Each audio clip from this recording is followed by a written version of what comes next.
the nature of this offense, and two, I don't think it's appropriate for you right now to be taking care of your children. I'm just being honest, and I'm sorry. Excuse me for being No, I transparent. want you to be honest and I want you to be transparent. I'm sorry for being. Well, no, I'm not saying I'm going to give you Oh, I'm inpatient. sorry. What I'm saying is that you're not walking out of this courtroom today. Welcome to the Court of Justice. The court is calling 2024 CR 5145, State of Texas versus Missy Anna Torres. Could I have parties announced for the record for the state? Defense? Robert Burns for Ms. Torres. And are you Miss Torres? All right, you need to speak up so the court reporter can hear. All right, we're here for sentencing today. According to the plea bargain agreement, she pled no contest to count 2 of the indictment. She applied for deferred adjudication. The state is proceeding only on count 2 according to the plea bargain agreement. Punishment is to be assessed at 6 years in the prison, and the state is silent on the defendant's application. The court requested that the defendant's criminal history be provided to the court. There were no objections to the court receiving that from the state. Is that correct? Correct. And any objections to the court reviewing that? No, Judge, of course not.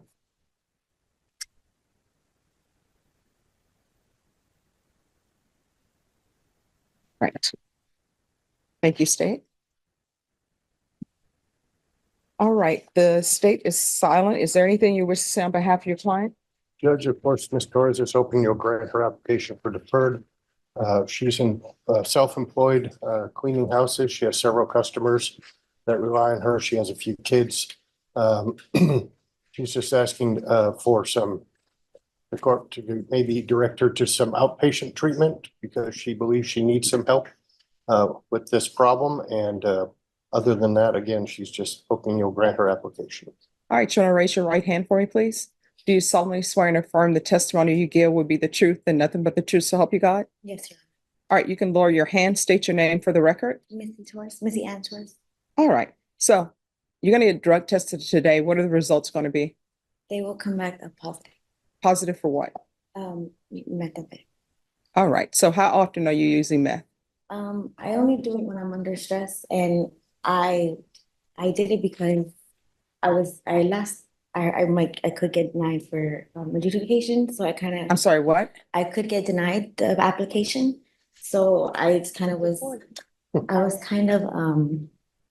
I just do it when I'm under stress. So I know I have a problem, and I don't do it like around my children. I don't do it, every day. It's just, when I'm under stress and I was, really scared. So, and really under stress. So I don't do it when I go to work. I don't do it, every day, like I said. All right, so how many children do you have? I have 3. What are their ages? 11, 8, and 5. And where are they now? 2 of them are with their dad, and 1 is with my grandma. All right. With your grandmother, so their great grandmother? Yes, ma'am. All right. So, do you help take care of your children? Yes. How often? I see them every other weekend, and I don't pay child support, but I pay them, my exes, and I have my daughter. My daughter is with me. No, you just said your daughter is with the great grandmother. I live with my grandmother. This was it. All right. I help take care of her. She helps me take care of her. Okay. So 1, I don't think it's appropriate for you to be cleaning houses. Okay. Because of the nature of this offense. And 2, I don't think it's appropriate for you right now to be taking care of your children.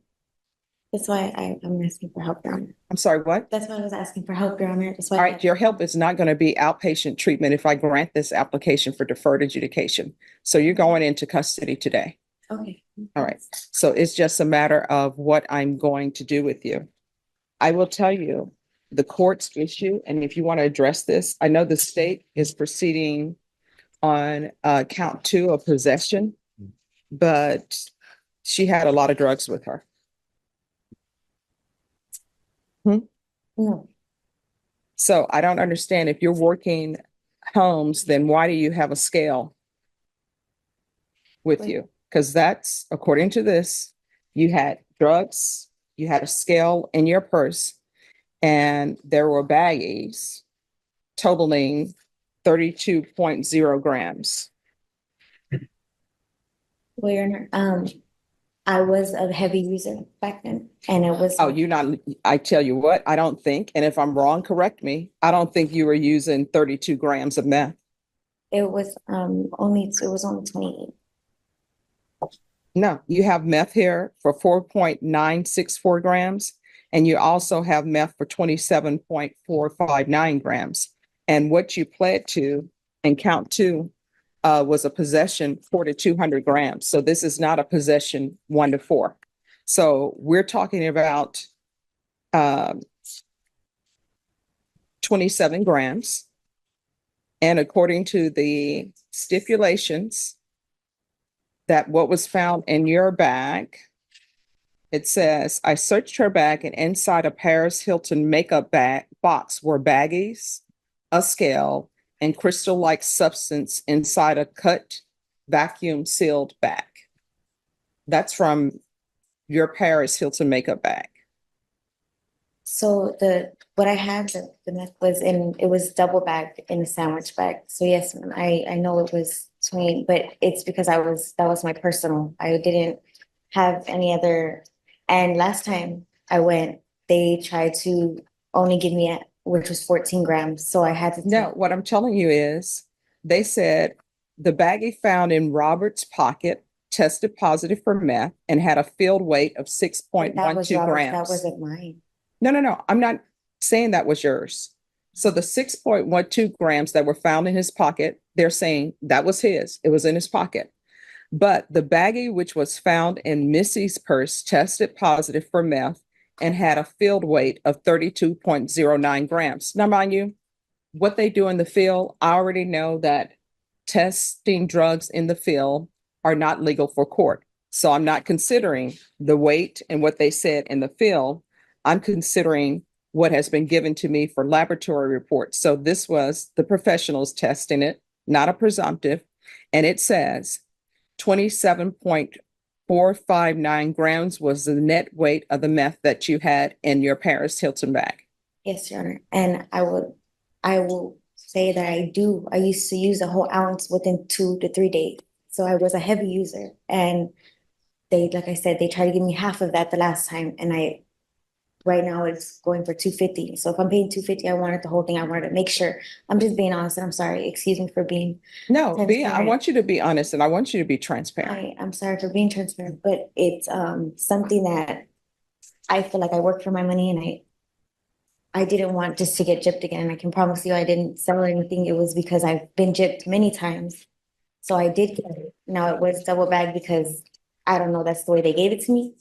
I can't, and it is my mistake and I'm taking full responsibility, but I wasn't selling drugs. I wouldn't, I guess I have a job. And back then I was, a heavy user where I would just do it before work, after work, and I didn't have my children in my life. Now I do have my children back in my life, and I'm trying to be a good mom. So I thank you for, giving me an inpatient program. Well, no. I'm not saying I'm going to give you Oh, no, I'm inpatient. sorry. What I'm saying is that you're not walking out of this courtroom today. Mhm. Either you're going to be going to prison or either you're going to be going to inpatient treatment. So it's very important that you be 100% honest with me, because I'm telling you, the state proceeded on a possession, but the amount of drugs you had and the way they were packaged, that's concerning for the court. So you're saying that you just bought a bunch of meth and you were saving it up for use? So I would use within 2 to 3 days, that was all my personal. Like I said, they tried to sell me half of that one time, and I went back to the same person, but I said, I'm gonna wait myself to make sure I'm getting the right amount because I'm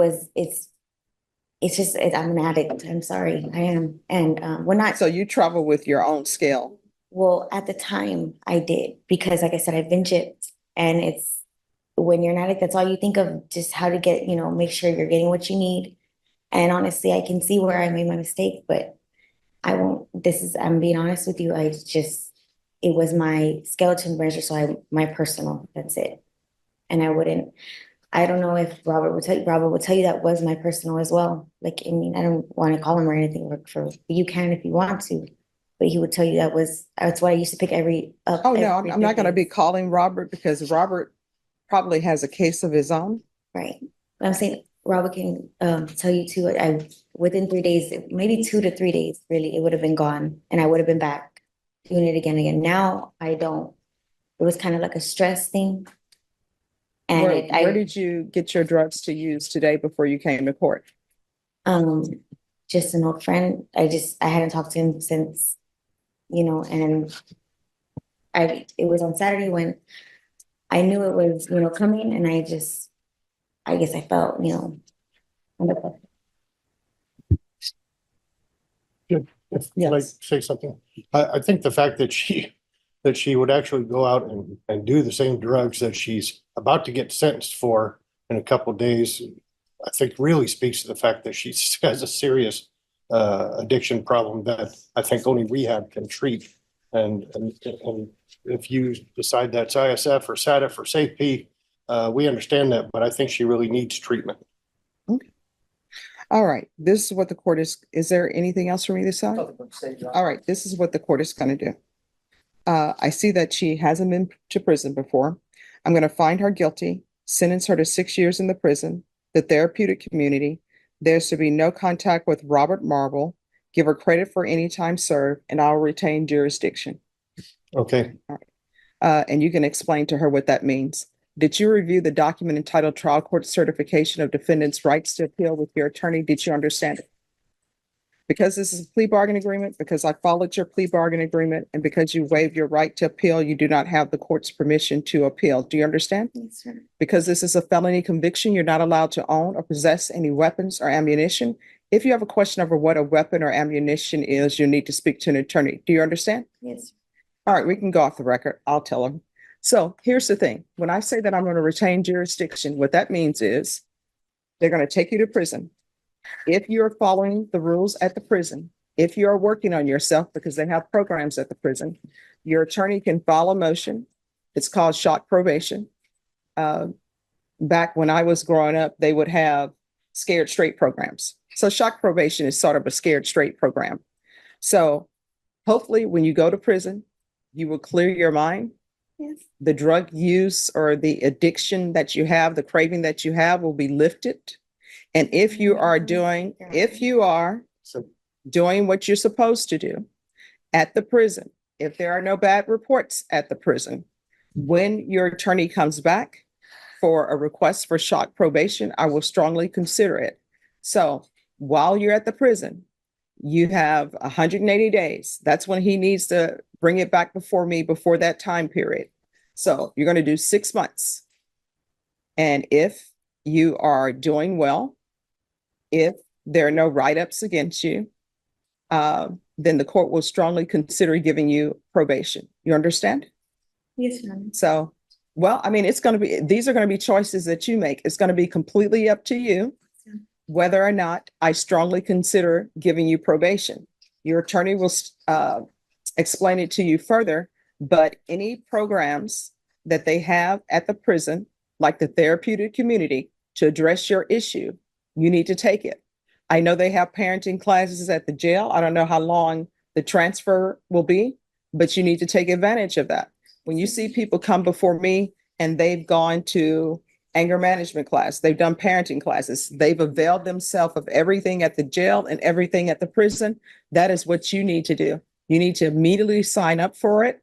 If for some reason there's overcrowding and they don't give it to you, it would be better for you to have signed up for it than to just throw up your hands and say, I'm not trying. Do you understand? Yes. And next time, if you have a case before any judge, don't use before coming to court. You understand? But I do appreciate your honesty, but you're going to have to get your life in order. Otherwise, children is going to be without their mom. You understand? All right. Good luck to you. You're welcome. Thank you.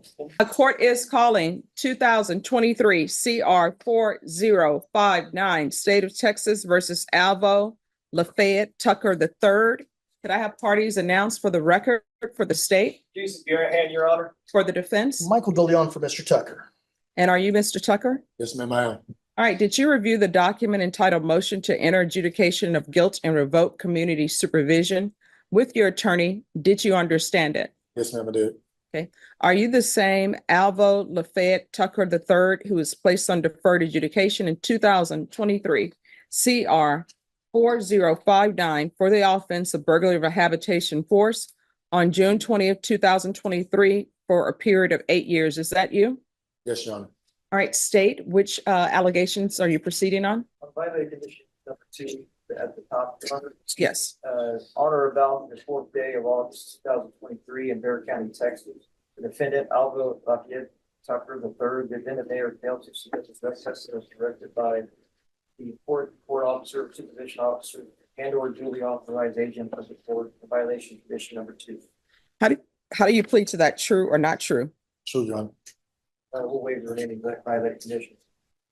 All right, did you understand by pleading true to violation of condition number 2, the court could find it true, grant the motion, sentence you up to 20 years in prison and up to a $10,000 fine? Yes, ma'am. Knowing that, do you still wish to plead true to violation of condition number 2? Yes, Your Honor. Court will find violation of condition number 2 true.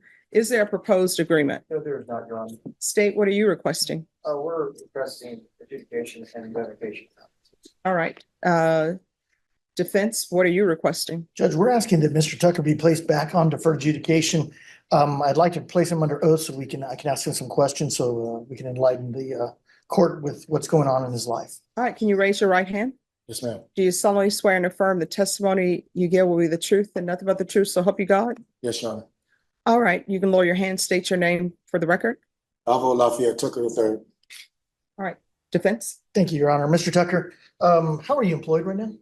I'm currently have my own lawn care service through a business partner. He has a successful roofing company. Okay, how long you been doing that type of work?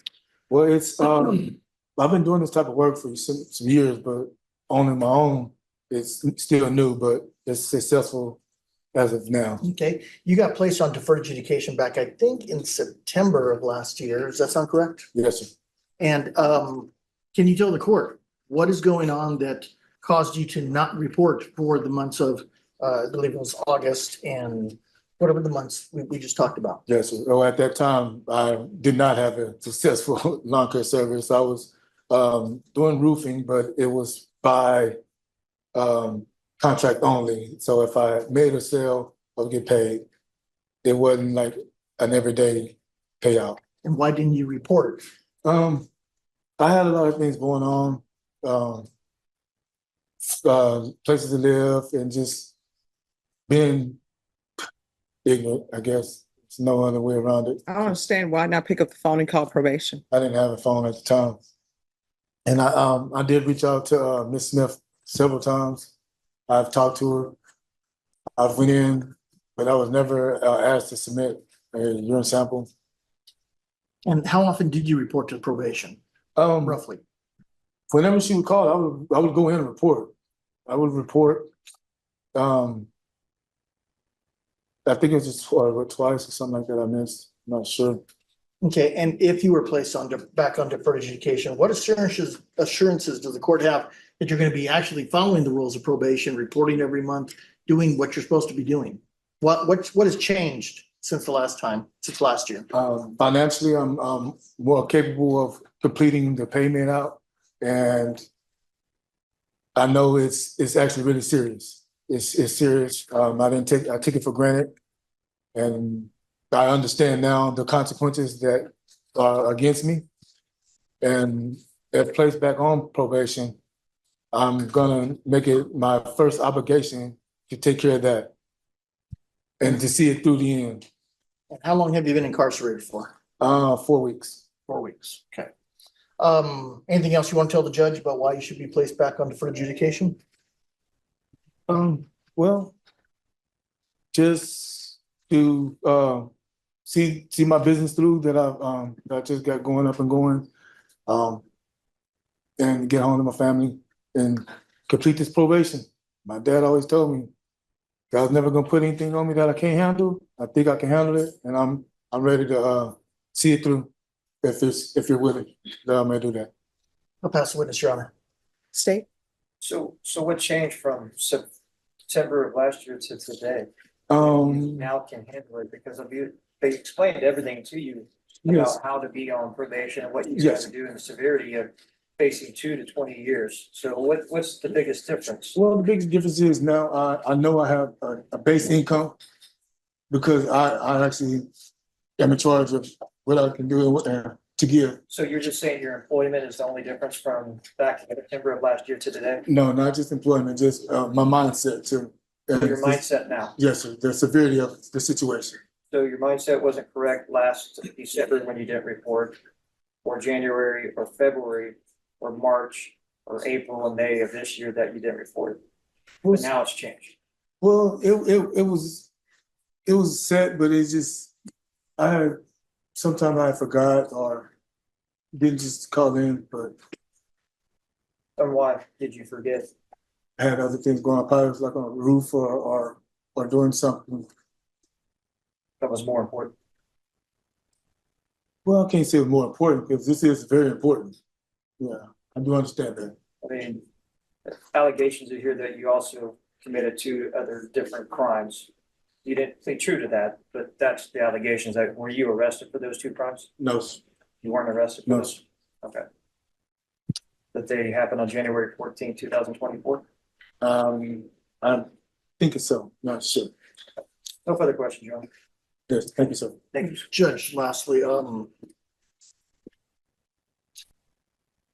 Mr. Tucker, you talked about with the prosecutor that you're employed now, you have the ability to be employed, Yes, to make money, to do what you have to do on probation. yes, You were only on for a couple of months before, you didn't report, that type of thing. No. So once again, I just want to make sure you're clear with the court. What has changed that is going to allow you to be successful on your deferred? If you're placed back on deferred adjudication.